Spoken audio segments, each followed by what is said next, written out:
करने लग गए।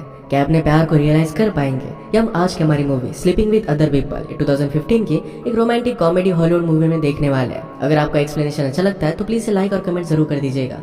बिना किसी देरी के एक्सप्लेनेशन स्टार्ट करते हैं। मूवी स्टार्ट होती है और हमारी मेन कैरेक्टर लेनी ये कॉलेज के एक लड़के के डॉर्म के बाहर बहुत ही ज्यादा शोर कर रही थी। वो लड़का उसे बुरी तरीके से इग्नोर कर रहा था। स्लोली सब लोग वहाँ पर आने लग गए। वहाँ का जो इंचार्ज था वो कहता है कि तुम्हें अंदर किसने आने दिया, यहाँ आने के लिए तुम्हें परमिशन की जरूरत पड़ती है। ये सब कुछ जेक देख रहा था। वो लेनी को बचाने के लिए कहता है कि ये मेरी गेस्ट है। उसने परमिशन पर साइन कर दिया और उसके रूम में वो दोनों चले जाते हैं। लेनी इसके लिए उसे थैंक यू कहती है और एक दूसरे से इंट्रोड्यूस होते हैं। वो कहती कि मैं मैथ्यू से मिलने के लिए आई थी। उसकी जूनियर थी और हमेशा उसे हिंट दिया करती थी। आज रात उसके साथ इंटीमेट होना चाहती थी पर मैथ्यू ने उसे भाव नहीं दिया। जेक कहता है कि वो बहुत ही ज्यादा बोरिंग है, तुम उसमें इंटरेस्टेड कैसी हो। इसके बाद वो दोनों हैंग आउट करने लग गए और लेनी ने जेक से पूछा कि इंटीमेट होना किस तरीके से होता है। जेक उसे समझाने लग गया पर लेनी समझ गई कि जेक ने भी कभी ये ट्राई नहीं किया है। लेनी इस बात पर हंसने लगे। जेक कहता है कि तुम मुझे क्यों जज कर रही हो, तुम तो एक बहुत ही बोरिंग लड़के के साथ रहने वाली थी। लेनी को इस बात से बुरा लगता है। वो कहती है इस रोमांटिक मूवमेंट को तुमने बर्बाद कर दिया। जेक कहता है कि मुझे पता नहीं था कि हम दोनों के बीच में कुछ रोमांटिक चल रहा है। उसे किस कर लेता है और इसके बाद ये दोनों इंटीमेट हो गए। इसके बाद 13 साल गुजर चुके हैं। हम जेक के घर से एक लड़की को रोता हुआ बाहर आते देख सकते हैं। उसका पीछा करता है। वो जेक पर बहुत ही ज्यादा गुस्सा थी क्योंकि जेक ने उस लड़की की सिस्टर के साथ ही अफेयर किया था। वो लड़की कहती कि तुम मेरी सिस्टर के साथ ही अफेयर कैसे कर सकते हो। जेक उसे कहता है कि मैंने तुम पर चीट किया है, तुम्हें प्रॉब्लम नहीं है,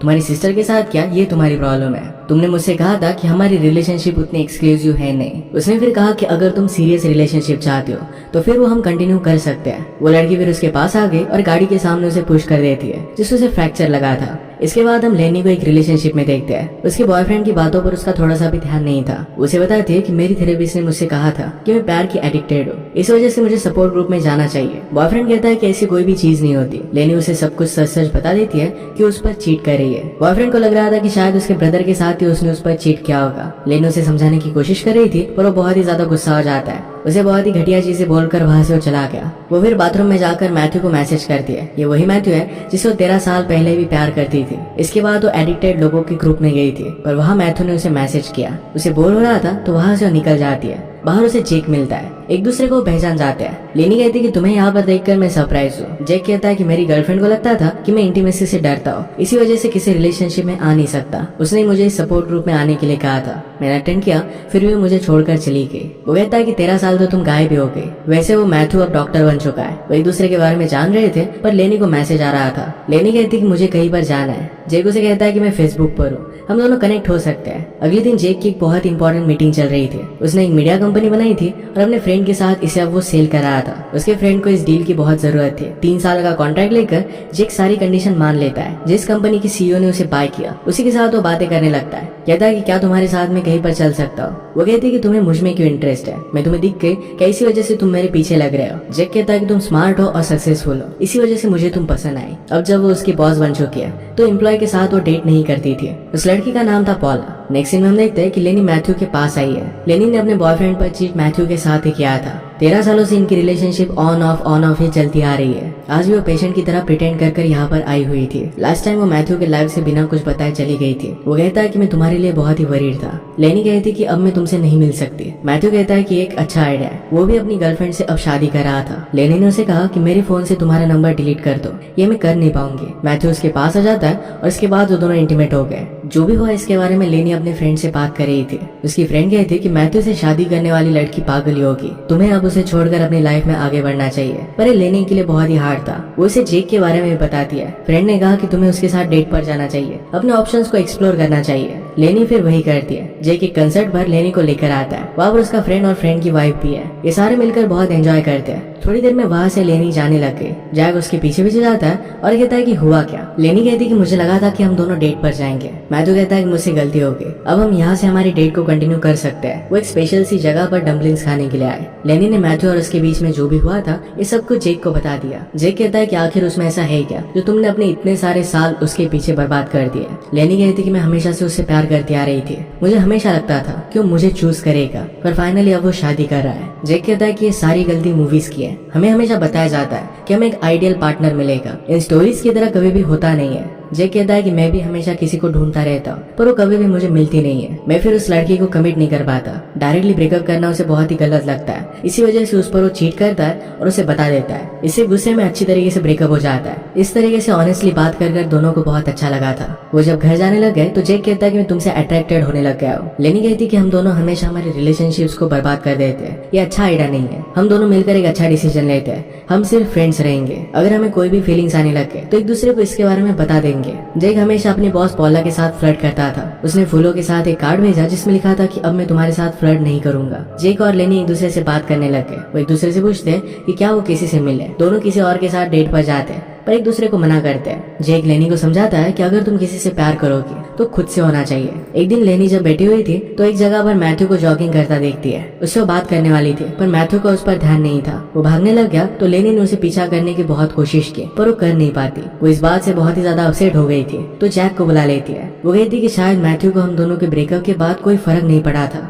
जैक कहता है कि तुम वरी मत करो, तुम फनी हो, स्मार्ट हो और दिखने में तो बहुत अच्छी हो। लेनी को बहुत बुरा लग रहा था। इस वजह से वो शॉपिंग कर रही थी। उसे अपने कपड़े ट्राई कर दिखाती है। ये देखने के बाद जैक को कंट्रोल करना बहुत ही हार्ड था। नेक्स्ट वीक ये दोनों फिर से मिलकर शॉपिंग करने के लिए गए। जैक कहता है कि जैसे तुमने मुझसे कहा था कि एक लड़की को डेट करना चाहिए, उसे जानने की कोशिश करनी चाहिए, यही मैंने सब किया। हम दोनों डेट पर गए पर मैं उसके साथ इंटीमेट नहीं हुआ। कल उस लड़की ने मुझे कॉल किया और उसने पूछा कि हम दोनों के बीच में चल क्या रहा है। मुझे लग रहा था कि शायद जैक उसमें इंटरेस्टेड नहीं है। इसके बाद उस लड़की के साथ इंटीमेट हो गया। इंटीमेट होने के बारे में वो बात करने लग गए थे। चीजें वियर्ड होने लग गई तो दोनों वहाँ से उठकर चले जाते हैं। एक रात लेनी अपने फ्रेंड को जैक के बारे में बताती है। वो कहती है कि हम दोनों की रिलेशनशिप बेस्ड है। फ्रेंड को आइडिया इतना अच्छा नहीं लगता। वो कहती है कि क्या तुम किसी और के साथ डेट पर गई। लेनी कहती है कि मुझे जरूरत नहीं पड़ी। फ्रेंड ने कहा कि एक रिलेशनशिप का स्पेस ये जैक ले रहा है, इसी वजह से तुम कॉन्सेंट्रेट नहीं कर पा रही। नेक्स्ट सीन में जैक से मिलने के लिए उसका फ्रेंड सैंडर आया। उसे कहता है कि मेरे बेटे का बर्थडे है, अगर तुम लेनी को अपने साथ लेकर आते हो तो तुम आ सकते हो। जैक कहता है कि ऐसा क्यों, मैं अकेला क्यों नहीं आ सकता। फ्रेंड ने कहा कि तुम मेरी वाइफ की फ्रेंड्स के साथ फ्लर्ट करने लगते हो, बात आगे बढ़ने के बाद तुम उन्हें छोड़ देते हो। इस वजह से चीजें बहुत ही वियर्ड हो जाती है। अगर तुम लेनी को साथ लेकर आओगे तो सब कुछ ठीक हो जाएगा।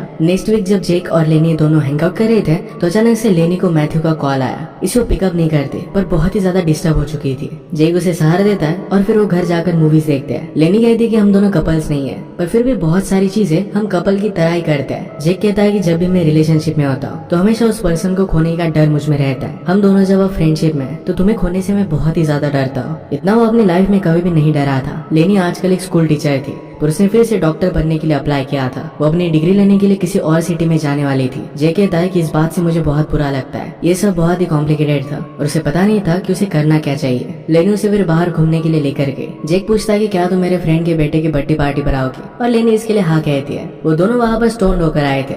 सारे बच्चे सब लोगों को बहुत ही ज्यादा तंग कर रहे थे तो लेनी उन्हें संभाल लेती है। उनके साथ वो डांस करने लग गए। सब लोग उसे देखते रह गए। जैक देखता है और वो भी लेनी के साथ डांस करने के लिए चला गया। लेनी को एक सिंगल डैड ने नोटिस किया था। वो बाद में जाकर उसे अप्रोच करता है, अपना नंबर उसे देकर चला जाता है। नेक्स्ट सीन में लेनी उसके साथ डेट पर गई हुई थी। वो दोनों इंटीमेट हो गए और जब नेक्स्ट टाइम जैक और लेनी मिले तो इसके बारे में बात कर रहे थे। जैक जरा ऑकवर्ड हो जाता है। लेनी कहती कि जब तुम अपने पार्टनर्स के बारे में बात करते हो तो मैं ऑकवर्ड नहीं होती, तुम क्यों होते हो। जैक कहता है कि मुझे सिर्फ जरा ऑकवर्ड लगता है। नेक्स्ट सीन में जैक पॉला के पास आया। उसे अपना कॉन्टैक्ट दे देता है और कहता है कि मैं रिजाइन करना चाहता हूँ। लेनी कहती कि अगर तुमने इस तरीके से रिजाइन कर दिया तुम्हारे $5 मिलियन का नुकसान हो जाएगा। जैक कहता है कि तुम अपने एम्प्लॉय को डेट नहीं करती तो रिजाइन कर फिर मैं तुम्हें डेट के लिए लेकर जाना चाहता हूँ। पॉला कहती कि तुम्हें ऐसा क्यों लगता है कि मेरी वर्थ $5 मिलियन है। जैक कहता है कि तुम्हें क्यों नहीं लगता कि तुम्हारी वर्थ उतनी नहीं है। पॉला के बात अच्छी लगी और उसके साथ डेट पर आने के लिए मान गई। लेनी भी अपनी डेट के साथ एक पार्टी पर आई हुई थी। उसी पार्टी में मैथ्यू अपनी वाइफ के साथ आया था। उसकी वाइफ अब प्रेग्नेंट है। ये देखने के बाद लेनी बहुत ही ज्यादा डिस्टर्ब हो गई। जैक पॉला के साथ डेट पर आया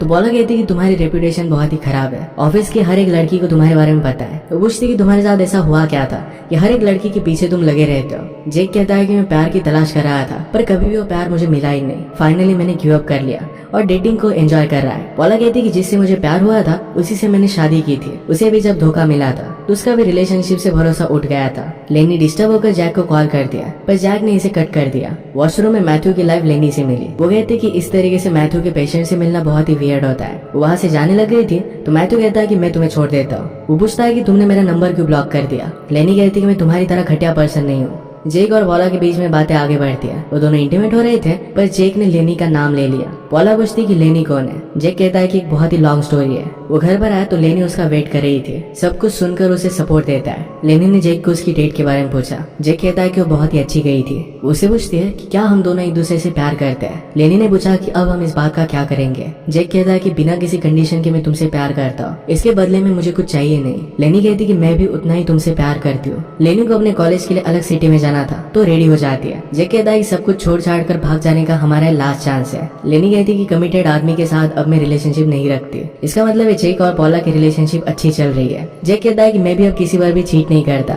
इसके बाद बाय कहकर अपने अपने रास्ते पर वो चले गए। 2 मंथ गुजर जाते हैं। जेक पॉला के बेटे को खेलने के लिए लेकर आया था। उसका फ्रेंड उसे कहता है कि लेनी के बाद तुम एक बहुत ही अच्छे पर्सन बन चुके हो। आजकल तुम दोनों में चल क्या रहा है। जेक कहता है कि बहुत टाइम से हमने एक दूसरे से बात नहीं की। जब जेक पॉला के साथ था तो उसे पेरिस लेकर जाना चाहता था। उसने उसके लिए पूरी सरप्राइज वैकेशन प्लान की थी। पॉला कहती है कि तुम इतने अच्छे हो कैसे सकते हो। जेक कहता है कि लाइफ में मैंने बहुत सारी मिस्टेक की है, अब वो नहीं करना चाहता। इसी मोमेंट पर रेस्टोरेंट में उसने मैथ्यू को देखा। उसे बहुत ज्यादा गुस्सा आ जाता है। वो डायरेक्टली जाकर उसे पंच कर देता है। मैथ्यू कुछ भी समझ नहीं पाता पर एक दूसरे से फाइट करने लग गए। फाइनली पुलिस उन्हें रोक लेते हैं। फाइट करते वक्त जेक मैथ्यू से कह रहा था कि लेनी के साथ तुम ऐसा नहीं कर सकते। ये सब सुनकर पॉला बहुत ही गुस्से में थी। पॉला कहती कि तुम अब भी उससे बहुत प्यार करते हो तो फिर भी मेरे साथ रिलेशनशिप में क्यों आए। जेक कहता है कि मैं तो उसे बात भी नहीं कर रहा, उसे कन्विंस करने की कोशिश कर रहा था। पर पॉला कहती है तुम्हारी 2 पर्सनैलिटीज है, जब तक तुम अपनी लाइफ को फिगर आउट नहीं कर लेते तब तक मैं तुम्हारे साथ नहीं रह सकती। पुलिस स्टेशन में जेक ने लेनी को कॉल किया। जो इंसिडेंट हुआ था इसके बारे में उसे बता देता है। लेनी ने पूछा कि तुमने ऐसा किया क्यों।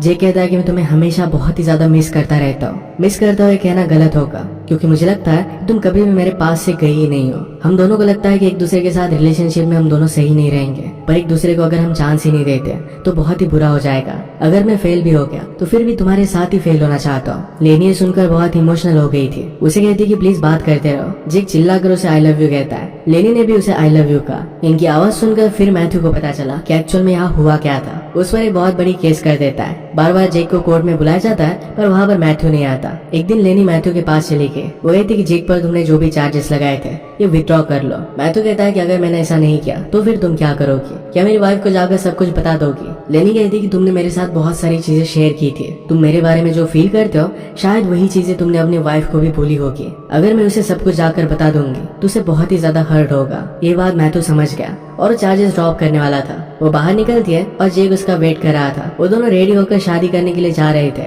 वो रियलाइज करते हैं कि अब तक वो एक दूसरे के साथ इंटीमेट नहीं हुए। जल्दी से शादी के पहले वो घर जाना चाहते थे। एक दूसरे के साथ एक ऑनेस्ट और वियर्ड सी रिलेशनशिप में दोनों बहुत ही ज्यादा खुश थे। इसी के साथ ये मूवी एंड हो जाती है। अगर आपको एक्सप्लेनेशन अच्छा लगा तो प्लीज इसे लाइक और कमेंट जरूर कर दीजिएगा। ये बहुत सारी मूवीज लेकर आता रहता हूँ तो प्लीज इस चैनल को सब्सक्राइब कर दीजिए और बेल नोटिफिकेशन आइकन दबाना मत भूलिएगा। हम फिर से मिलेंगे और एक नए मूवी के साथ। तब तक के लिए थैंक यू और आप अपने आप का ख्याल रखिए।